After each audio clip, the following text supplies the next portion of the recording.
Hello and welcome to a new video. Today is Thursday the 14th of July 2016. It is currently 1538 hours. 100.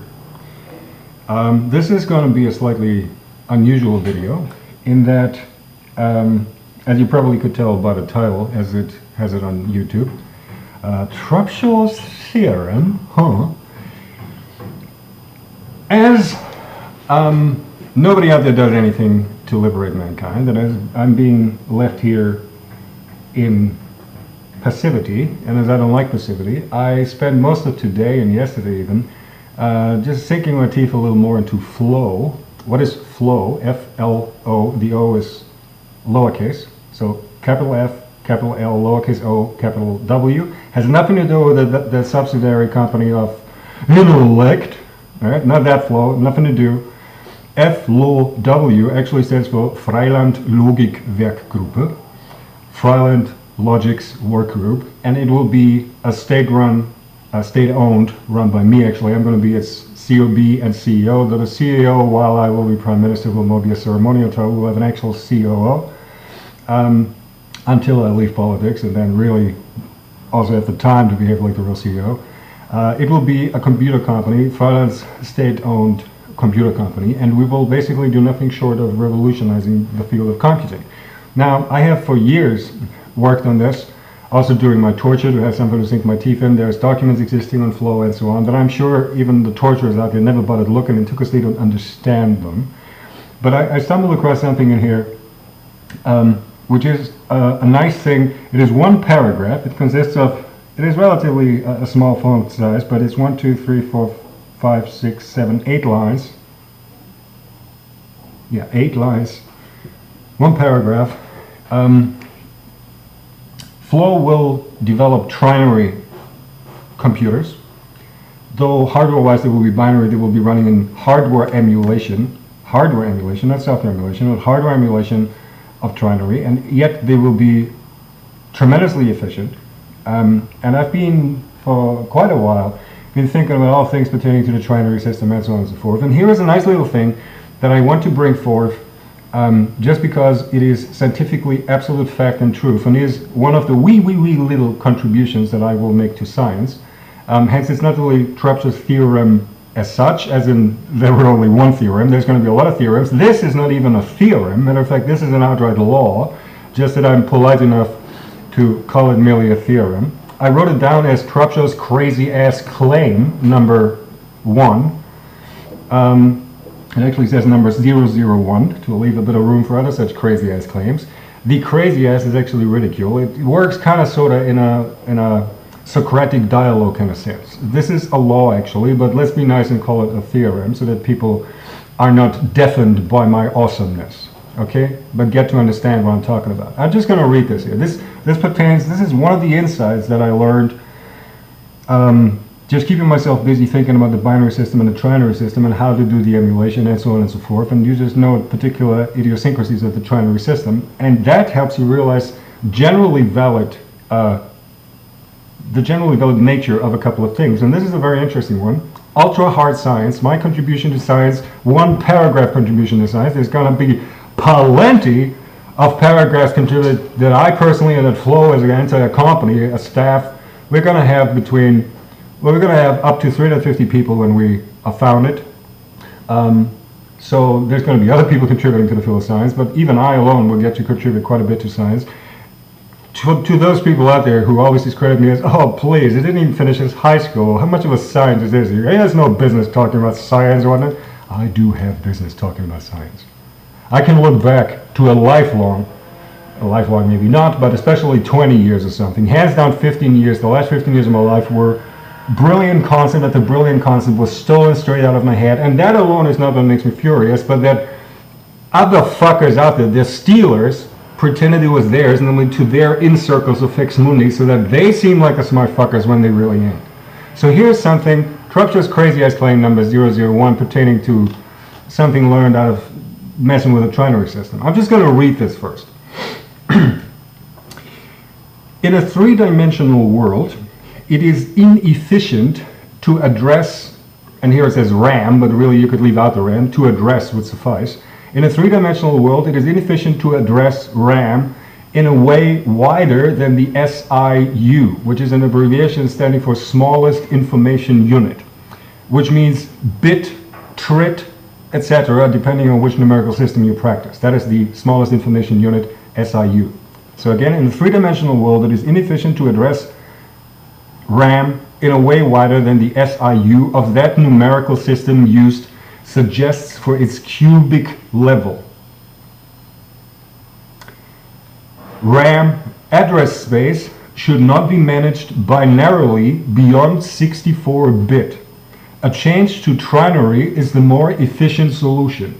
Even the most primitive technological prototypes of true trinary RAM addressing of such RAM space will outperform said binary addressing under the condition that the trinary RAM addressing remains within its own limit of efficiency at the cubic level. Going beyond the fourth dimension in any numerical system is outright ineffective, no longer inefficient. With inefficiency, a swap to a better numerical system helps. With ineffectiveness, any numerical system is asymptotically equally ineffective. End of paragraph. What does that mean? With bits, it's pretty easy. We all got a binary system down. Squared, you result at 64 bits, 2 to the 6th power. That is 64 bits. With trinary, is actually 3 to the ninth power, and that is 19,683 trits. Okay, and that is the space you have there between 64 bits and 19,683 trits is a lot of elbow freedom. Okay, but what this really means already is that anything that practices binary out there beyond 64 bits wide is actually inefficient. FLoW as a company, the entire approach is scientifically proven to be legitimate because this scientifically proves that what for the last, ever since that 64-bit barrier was broken, has been practiced out there is quintessentially inefficient, and that it should have gone to trinary a long time in the past. Didn't happen because in the field of science and even business close to science, such as the entire computer field, progress does not happen anymore because you fucking Faex Mundi people have destroyed the heads of the scientists out there. The field of computing has always taken, again and again, not always, but again and again, you come to the crossroads and you must choose which way do you go, and oftentimes roads were chosen for all but scientific reasons. They were chosen for economical reasons, they were chosen sometimes for no good reason at all. Sometimes they were chosen merely out of, in spite, so to speak, to be the competitor of some other technology already practiced, and out of wrongly understood pride, we do it differently, even though that would have been the same way to do it, and so on and so forth. What FLoW, our company, is going to do, my company, I dare say, is going to do is we will actually set back to 1979, and we will develop a computer called TRICE, that is TRI in capitals, and CE, which stands for Trinary Computer Evolution. The TRICE will be a hypothetical computer that we would have released to the market to compete with its then competitors in 1979. So it will be a classic home computer. There will be, we won't actually build this thing, right? As in we won't actually manufacture it. We will build this thing to the extent that we will have a fully functional emulator of this thing on a modern computer, right? We will actually design and build this thing, and we will build all the evolution steps in between till we arrive to that modern computer which we will publish, which will be called FLoH, F-L-O-H. The H actually stands for Freiland Logik's home computer, FLoH, and in German FLoH means flea, the little insect, flea. So that will be the nickname of the computer. The flea will be the current generation for the presence thing, but I want you to understand that our company goes back all the way to 79 and looks into which roads in technology were not taken. And there is tons to be discovered, and one of the first fundamental branchings was going trinary, and we will, even on the TRICE already, in the 79 hypothetical machine, we will go the trinary way, and that will lead us on the development to the, for the presence generation, which actually is, if you number them, I don't know this number by heart, I'm afraid. Let's see, where are we here? Here we are. If you count the TRICE as 1, The trice is 79, and the truth is, from the mid-60s to the late 70s prior, you would have 6. We have it at 6, I have it at 6, estimated 6 earlier approaches when computers still did not come to the home computer form factor and so on for at home, when there were mainframes and whatnot. There were 6 earlier stages even. So the trice would actually be the 7th model, so to speak, but the first aim for the home computer. And the FLE is actually model number 22, 23, thereabouts, depending on how you count its generation of computers. So you will understand that all the development stages in between will actually take shape and be engineered out, at least on paper and on emulators. We are not necessarily going to physically manufacture retro computers, though there might be a niche market for that, believe this or not, especially if they're all new Trinary approach in 79. That's a huge what if, and you will see how this Trinary thing performs. But back to Trubshaw's crazy ass claim. I just want to give you an example of how I am the sanest man in the world, and how sanity works for everybody, and that you need not necessarily have to have some fucking diploma hanging on your wall to understand and find your approach to science, okay? That particular Trubshaw theory pertaining not really specifically to Trinary, I just showed you up that Trinary is the next large root that you have there for data management in general, for computing in general. And before you hit that barrier of, what was it, 19,000, I'm still not good remembering the Trinary numbers, 19,683. Before you hit that barrier, it will be quite some time to come, okay? But beyond, if you do binary beyond 64 wide, you are actually being inefficient. Now you know, now the world knows. And that is one wee little but ultra concrete, ultra scientific contribution that I, the sanest man in the world, not a scientist as such, give to the world, which does completely and utterly away with all the discrediting of Faex Mundi out there against me. I just want to point that out. And there's another topic on. Should we go to that completely other topic? There's nothing to do. No, we should not, because this is just Trubshaw's theorem. I just wanted to explain. I'm going to read this one more time. In a three-dimensional, I'm going to leave out the RAM. In a three-dimensional world, it is inefficient to address in a way wider than the SIU, smallest information unit, i.e. bit, trit, etc., of that numerical system used suggests for its cubic level. What's more, cubic level of binary is 64 bits, cubic level of trinary is 19,683 trits. It is 2 to the 6th power, and it is 3 to the 9th power, nth power,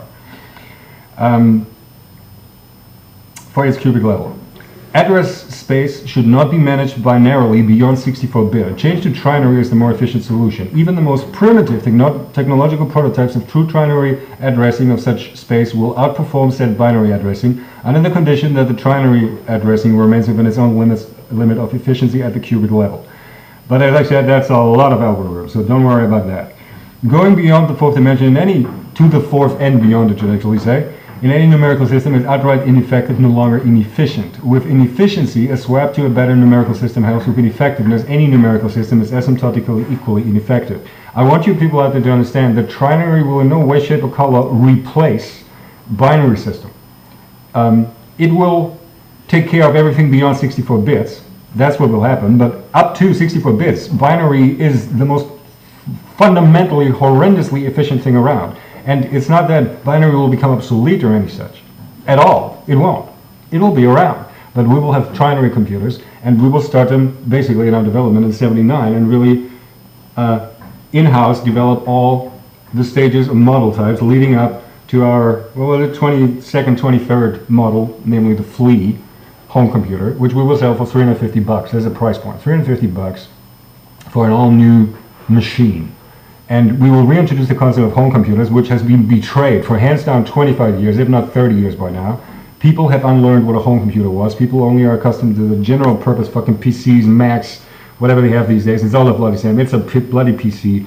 They have unlearned and forgotten what a home computer is and was, and we will reintroduce that. This will be a paradigm change again. FLoW will, and all for Freiland, change the world of computing around, just so you know. But important for this video was my once and for all giving a concrete contribution to science by postulating Trubshaw's crazy ass claim / theorem / FLoW. on the inefficiency of that. How there's efficiency thresholds through the numerical system, namely at the cubic level of each numerical system. And that is utter truth and sanity and science. Just to give you a wee little example. And that's just one of the wee little insights that I've had while thinking about my future company that I will found for Freiland. It will be a state-owned company. Actually, it will be publicly traded. 3/7 of the shares will be publicly traded. The VAG, Volksanteilsgesellschaft. Don't mind about that, because you don't care about my financial economical system and laws that I have in mind for Freiland. But Trubshaw's theorem established. Here I am with a new pack of cigarettes. Here I am with cake. Here I am with coffee. I'm ready for your torture, fuckers, who delude yourselves that I am anything other than the sanest man on earth, and that I am the liberator of mankind, and that I am prime protector of mankind, who choose to do nothing, who choose to actively contribute with your doing nothing and passivity and shitting your own pants over all the wrong reasons, who allow mankind to be brought to extinction, to degenerate, to be tortured and be brought to extinction. While all of this is going on, I, condemned to passivity, am still being utterly awesome. I don't enjoy myself for doing that, and yet I do, because in awesomeness, one finds solace, believe this or not. It helps tremendously, to a point which you will never understand, for me to simply figure I am the sanest man on earth. You have no imagination how much that helps. That's also part of this, okay? And there are a lot of people like me out there. For all of those who try to discredit, oh, he says he's the smartest man on earth. No, I'm not saying I'm the smartest man on earth. I'm saying I'm the sanest man on earth. But even my degree of smartness suffices to make something magnificent like that. And you have a lot of smart people out there whose minds you do in, just because you can and just because others let you. Have a nice day, filth of mankind.